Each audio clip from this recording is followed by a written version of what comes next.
Vamos a hablar en esta oportunidad de la utilidad de los diagramas de fuerza cortante y momento flector. Y para ello colocado acá dos figuras, bueno, tres figuras. La de tu izquierda es como una estructura metálica para un edificio o un galpón, más probablemente para un edificio. Déjame ver acá, por ejemplo, se ve acá que tiene como que un piso va a ser acá porque se ven las vigas o perfiles alineadas de esta manera como formando un piso. Luego hay como un segundo piso, luego el techo que vendría de esta manera, ¿no? Entonces esto es como una estructura metálica para un edificio, podría ser yo. Estas imágenes no son mías, las tomé de internet. Eh, si necesitas el origen de estas imágenes, es muy fácil localizarlas usando Google, no hay problema con eso.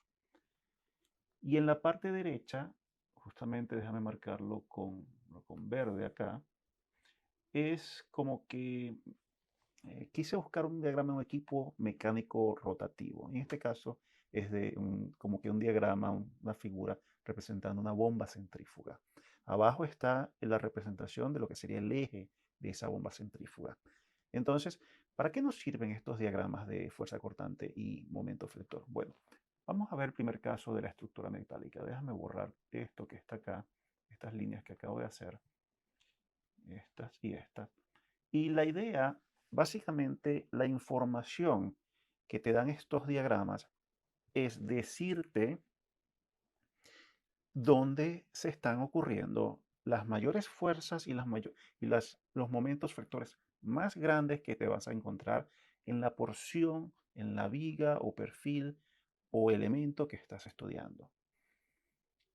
¿Y por qué esto es importante? Porque nosotros como ingenieros tenemos que enfocarnos a poder, es como un trabajo de detective, es como tratar de buscar en qué parte de la estructura o del elemento mecánico que estás diseñando van a ocurrir las mayores fuerzas, los mayores momentos, porque eso te va a permitir conseguir o calcular cuáles son los mayores esfuerzos a los que la estructura que estás diseñando va a estar sometida.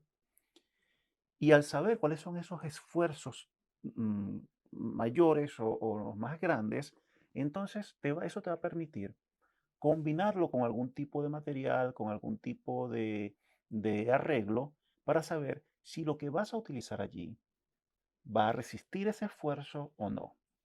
Te pongo el caso de esta estructura aquí. Entonces, por ejemplo, veamos este segmento que va desde aquí, desde esta parte que está acá, y voy a dibujar una línea recta y va desde acá hasta aquí, de este punto, ¿no? Entonces, déjame volver a colocar en posición allí. Entonces, esto tiene de aquí hasta acá. Es un perfil, es una viga, ¿no?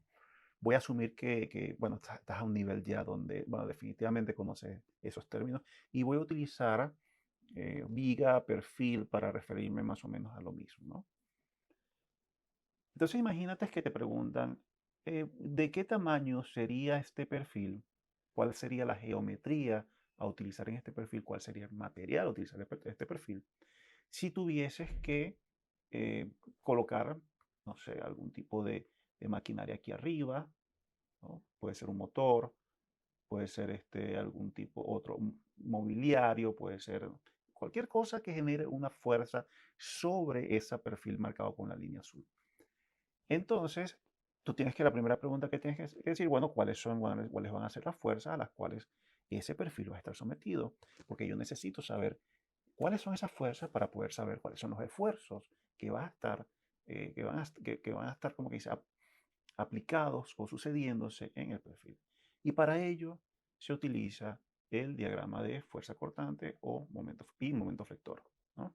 Porque, como lo mencioné en la introducción, esos diagramas son los que te van a permitir ver gráficamente cuáles son los valores de esos momentos más altos y dónde van a estar aplicados. Y ve que ya no mencioné la parte de fuerza cortante en esto, o fuerzas mayores, porque en definitiva lo que nos va a dar en la mayoría de los casos el esfuerzo al cual esa viga o perfil va a estar sometido van a ser los momentos, ¿no? Y lo voy a explicar después por qué. Pero bueno, puedo decir fuerzas cortantes, momentos flectores, de ahí salen los esfuerzos de todo esto, ¿no? Claro, y esta estructura es algo estático, es algo que tú vas a estar, como quien dice, eso no se va a mover para ningún lado. Vamos a suponer que las cargas que van a estar aplicadas a la viga en esa estructura son estáticas también. Por lo tanto, esos diagramas nos van a permitir conocer la condición de carga de la viga y dónde van a estar apoyados dónde van a estar sucediéndose esos esfuerzos, máximos esfuerzos. Ahora, en el lado derecho de acá, eh, los diagramas de fuerza cortante y momento flector también se pueden utilizar para el cálculo, por ejemplo, de un eje de una bomba centrífuga o un eje de un reductor de velocidades o de un compresor o de cualquier otra máquina rotativa que tengas al frente. Porque lo que hacemos con la aplicación de estos diagramas al cálculo de ejes es otra vez conocer en dónde van a estar los máximos esfuerzos aplicados. Por ejemplo, en este eje que está dibujado acá, tenemos el eje, está el impulsor acá, voy a marcar con la I, el impulsor de la bomba centrífuga. Tenemos dos rodamientos, un rodamiento acá que lo voy a llamar R1 y otro rodamiento acá que lo voy a llamar R2.